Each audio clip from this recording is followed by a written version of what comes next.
Bangladesh cricket board বিসিবিতে ব্যাপক অনিয়ম ছিল। আস্তে আস্তে দুদক সব গণমাধ্যমে জানাচ্ছে। বল কেনায় 92 কোটি টাকা ব্যয়। বিসিবির বিভিন্ন টুর্নামেন্ট ও সিরিজের জন্য বিপুল পরিমাণে বল কিনে থাকে। ছোট্ট এই খাতে বড় অনিয়মের তথ্য পেয়েছে দুদক। অনুসন্ধানে দেখা যায় 13 বছরে পাপনের বোর্ড বল কিনতে ব্যয় করেন 92 কোটি টাকা। এর মধ্যে আছে কোকাবুরা, ডিউক, এসজি, সিএ সহ আরও বিভিন্ন ধরনের বল। সর্বশেষ অস্ট্রেলিয়ায় হওয়া টি-20 বিশ্বকাপ থেকে আসার সময় বিসিবি কিনেছিল 12 কোটি টাকার কোকাবুরা বল। দুদক এই বিশাল অনিয়মের বিষয়ে তদন্ত করেছে। শুধু তাই না, মুজিব বর্ষ, কনসার্ট ও জন্মশতবার্ষিকীর নানা আয়োজনেও 9-6 নাকি হয়েছে। দুদকই দিয়েছে এমন তথ্য।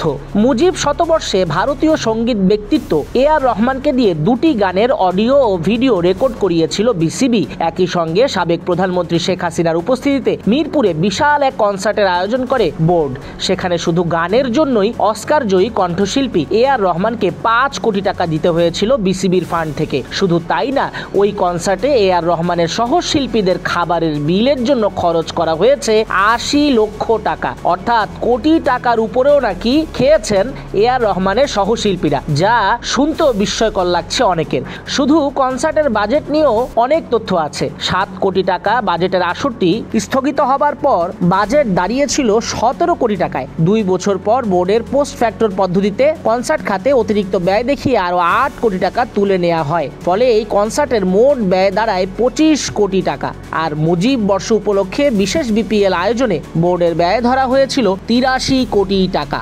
শুধু কি তাই, আগের বোর্ড সভাপতি নাজমুল হাসান পাপন বিসিবি সভাপতি হিসেবে গেল 12 বছরে 52 বার বিদেশ সফর করেন। আইসিসি ও এসিসি সভার বাইরেও অনেক দ্বিপক্ষীয় সিরিজে তার বিরুদ্ধে বোর্ডের অর্থ ব্যয় করার তথ্য মিলেছে। তিনি বিজনেস ক্লাসের এয়ার টিকিট ছাড়াও প্রতিদিন বোর্ড থেকে $400 দৈনিক ভাতা ডিএ এবং ভ্রমণ ভাতা টিএ গ্রহণ করেছেন। আইসিসির 2 দিনের একটি সভায় যোগ দিয়ে তিনি বোর্ড থেকে তুলে নেন 12 দিনের টিএ ডিএ। আইসিসির 4টি মেগা টুর্নামেন্টে টিকিট কিনতে পাপন ব্যয় করেন 7 কোটি 32 লাখ টাকা। এর মধ্যে 2019 সালে ইংল্যান্ড বিশ্বকাপ টিকিটের ব্যয় ছিল রেকর্ড পরিমাণ 3 লাখ পাউন্ড। টাকার হিসাবে যা প্রায় 5 কোটি টাকা। বিসিবির বার্ষিক সাধারণ সভা এজিএমে অস্বাভাবিক খরচ করে বোর্ড। শেষ 3 এজিএমে খরচ করে 11 কোটি 18 লাখ টাকা। 2021 সালে নির্বাচনী এজিএমে ব্যয় করেন 4 কোটি 32 লাখ টাকা। এছাড়া পরে 2 এজিএমে খরচ করেন 3 কোটি 29 লাখ ও 3 কোটি 57 লাখ টাকা। 13 বছরে মোট 6টা অডিট ফার্মের মাধ্যমে বিসিবির আয় ব্যয়ের অডিট করেছিল বিসিবি নিজেই।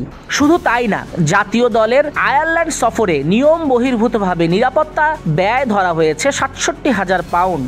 অথচ দ্বিপক্ষীয় সিরিজের ক্ষেত্রে এই ব্যয় স্বাগতিক বোর্ড দেওয়ার কথা। অন্যদিকে 2019 সালে ক্রিকেট দলের সঙ্গে সংসদ সদস্যদের ইংল্যান্ড সফরের জন্য ব্যয় করা হয় 1.5 কোটি টাকা। 2016 সাল থেকে বিসিবি প্রেসিডেন্টের হেলিকপ্টার ভ্রমণের খরচও বিসিবির গুনতে হয়েছে 3.5 কোটি টাকা। বিসিবির বোর্ড সভা বাবদ ব্যয় করা হয় 19 কোটি টাকা, যার মধ্যে সবচেয়ে বেশি 9 কোটি টাকা খরচ হয় ক্রিকেট অপারেশনস কমিটির সভা আয়োজনে। এছাড়া 18টা ক্লাব যে নিবন্ধন দেওয়া হয়েছিল পাপনের আমলে, সেগুলো নিয়েও আছে 9-6। ওই ক্লাবগুলোর নাই কোনো অস্তিত্ব, নাই কোনো মাঠ, নাই কোনো আত্মপরিচয়। তবুও সবকিছু উপেক্ষা করে ওই 18টা ক্লাব কাজ করে গেছে দিনের পর দিন। 15 ক্লাবে যারা কাউন্সিলরশিপ পেয়েছেন তারা প্রায় সবাই ছিলেন পাপনের প্রতিষ্ঠানের বেক্সিমকোর বিভিন্ন পর্যায়ের কর্মকর্তা কর্মচারী। এই সব তথ্য দুদক ছড়িয়ে দিয়েছে গণমাধ্যমে। সব মিলিয়ে গেল 12 বছরে বিসিবির ব্যয় 2772 কোটি টাকা। তাছাড়া পূর্বাচল স্টেডিয়াম নির্মাণের আগেই অসংখ্য গোজামিল আছে বিসিবির হিসাবের রেকর্ডে। আর এইসব দেখেই স্বয়ং দুদকও অবাক বনে গেছে।